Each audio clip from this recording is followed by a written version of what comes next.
Você já deve ter passado por aquele momento onde sentiu o seu corpo reagir com uma respiração mais acelerada, o coração batendo mais forte, a temperatura do seu corpo aumenta e você parece que vai paralisar.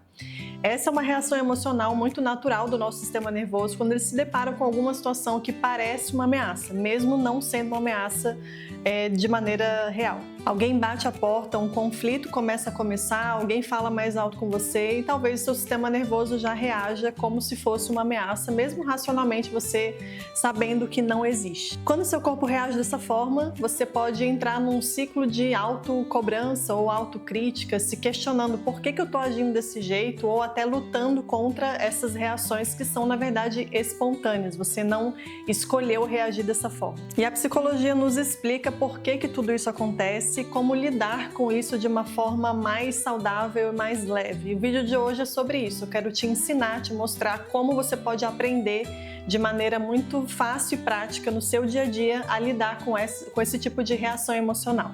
Eu me chamo Cris, sou especialista da terapia cognitivo comportamental. Seja muito bem-vindo ao canal Psicologia para a Vida.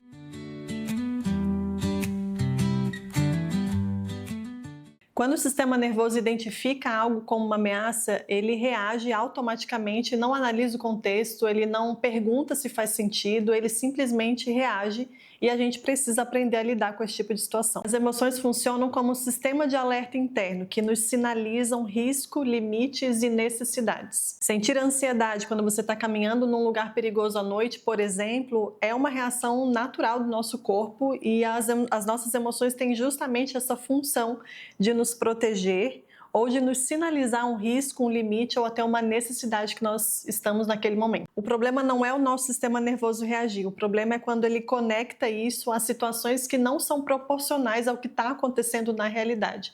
Isso acontece por conta das memórias antigas que acabam vindo à tona em algumas situações que são gatilhos. Experiências que você já tenha vivido de instabilidade emocional, momentos de insegurança, de abandono, de rejeição, situações de conflito, isso tudo pode sim ter ficado ali como uma memória emocional e são ativadas quando o sistema nervoso entende que pode acontecer da mesma forma como já aconteceu anteriormente. E aí surgem os sinais conhecidos como tensão muscular, coração acelerado, sensação de calor ou até aquela vontade de lutar ou de fugir ou de paralisar que o nosso sistema nervoso é acostumado a fazer. Isso não é uma fraqueza, isso é um aprendizado do teu sistema nervoso que acha que vai te proteger quando na verdade muitas vezes ele está te prejudicando. Nem toda ativação emocional representa um perigo real. Às vezes uma pessoa demorou mais para te responder uma mensagem ou respondeu da forma como você não queria ou discordou de você, fez uma crítica ou levanta a voz. Isso tudo pode parecer sim uma ameaça para o teu sistema nervoso. Racionalmente você sabe que isso não é uma ameaça, mas o corpo reage. E aí você pode entrar num ciclo de se criticar ou até de resistir, de não entender o porquê que aquelas reações estão acontecendo.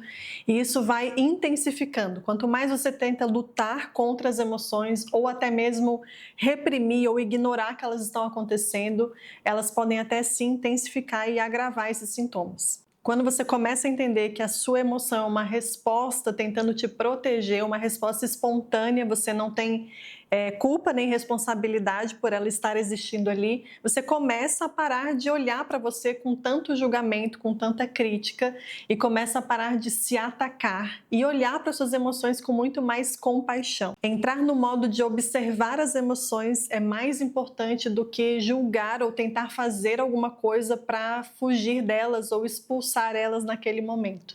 E isso muda também a forma como nós enxergamos as outras pessoas. Muitas vezes a reação das outras pessoas é a forma como elas estão tentando lidar com as suas próprias emoções e nem tem a ver conosco. Alguém grita com você ou bate a porta ou reage de alguma forma desproporcional e você pode achar que aquilo é sobre você, quando na verdade aquela pessoa está tentando regular suas próprias emoções de forma desorganizada. Não é o tipo de coisa que geralmente aprendemos na nossa família, nem num contexto escolar, mas a gente pode sim, a partir de agora, a partir dessa consciência, buscar o conhecimento e desenvolver habilidades para lidar com emoções difíceis. E a terapia é justamente o melhor lugar para a gente aprender a desenvolver esse conhecimento e essas habilidades, onde junto com o terapeuta a gente aprende técnicas, ferramentas e vai dando os passos necessários para com o tempo, aprender a lidar melhor com essas emoções. Tem um livro que eu gosto muito de trabalhar com os meus pacientes que se chama Emoção em Terapia. É um livro bastante didático, simples, que os terapeutas costumam usar para ajudar os pacientes a entender melhor esse funcionamento das emoções, do sistema nervoso e aprender a gerenciar esses momentos de tensão. Esse é um livro para terapeutas utilizarem nos seus atendimentos, mas eu indico para os meus pacientes outros livros. Um deles é o Permissão para Sentir, esse aqui, que é um livro muito fácil de compreender a importância que existe na validação emocional, na compreensão das emoções e por que a gente pode sim se permitir sentir as emoções e como isso inclusive facilita na própria regulação emocional. E esse aqui que é um livro muito bom também, que eu sempre indico, que é o Agilidade Emocional, que ajuda muito na compreensão de habilidades que a gente pode utilizar para fazer a regulação emocional. Cada pessoa tenta regular suas emoções de uma forma diferente. Umas podem comer em excesso ou comprar impulsivamente, ou até gritar, xingar, bater a porta, como uma forma de tentar regular suas emoções e são formas disfuncionais.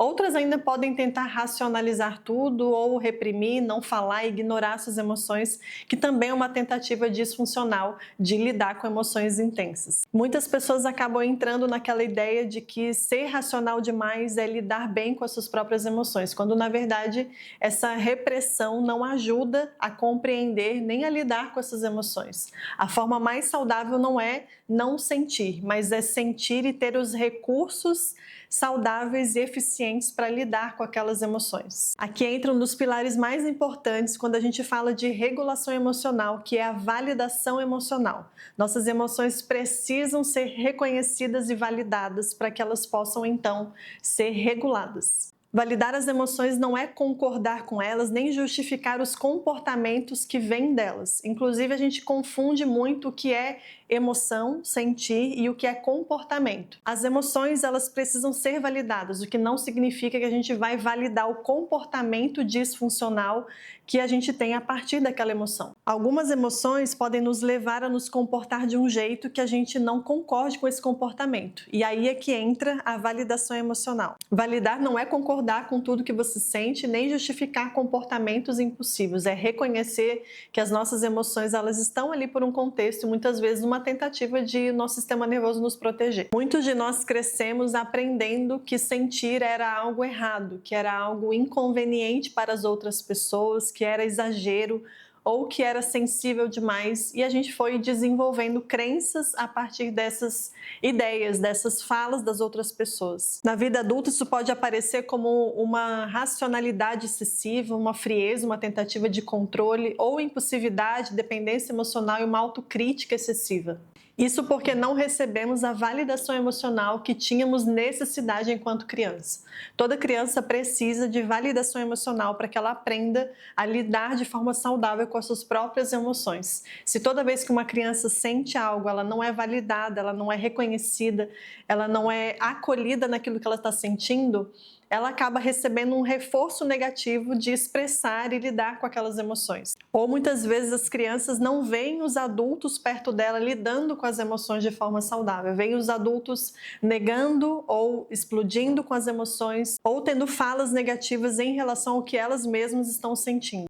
Por exemplo, quando um adulto sentiu alguma emoção desconfortável e a criança perguntou o que aquela pessoa estava sentindo e essa pessoa muitas vezes negou o que estava sentindo ou disse que não era nada ou até reagiu de forma desproporcional, trazendo ali uma insegurança emocional para aquela criança. Agora, enquanto adultos, nós não precisamos depender mais ou esperar que as outras pessoas validem as nossas emoções. Nós podemos aprender a fazer isso pela gente. E isso muda profundamente a forma como você se relaciona com as suas emoções e, consequentemente, a forma como o teu sistema nervoso age diante de situações desafiadoras que são gatilhos emocionais. Então, regular as emoções não é fazer isso de forma forçada e nem de forma a ignorar essas emoções. É principalmente um movimento de 3 passos: reconhecer as emoções, nomear e validar.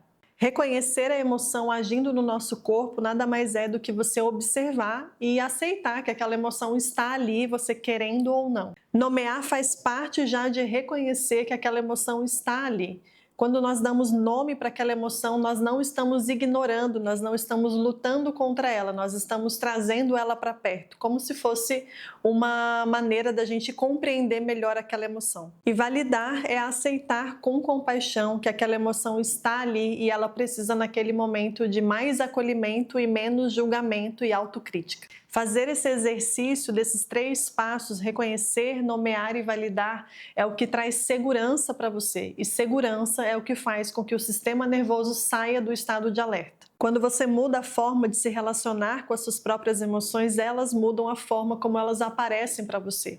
Se você passou a vida inteira tentando lutar contra as emoções ou ignorando que elas estavam ali, simplesmente para evitar o desconforto de sentir, talvez esse seja o momento de você aprender uma nova maneira de lidar com essas emoções, de olhar para elas e de se permitir novas estratégias, novas habilidades. Se você não tem conseguido fazer isso sozinho e se isso tem prejudicado a sua vida, eu te convido a procurar um acompanhamento psicológico, um acompanhamento terapêutico, porque lidar com as emoções é uma habilidade e se é uma habilidade, nós podemos sim aprender e desenvolver no nosso dia a dia. A terapia é um lugar que pode te ajudar muito a você se conhecer, conhecer o seu próprio funcionamento e conhecer novas maneiras saudáveis de lidar com as suas emoções. Se você gostou desse vídeo, se foi útil para você, curte, comenta, compartilha e se inscreve no canal para acompanhar os próximos vídeos.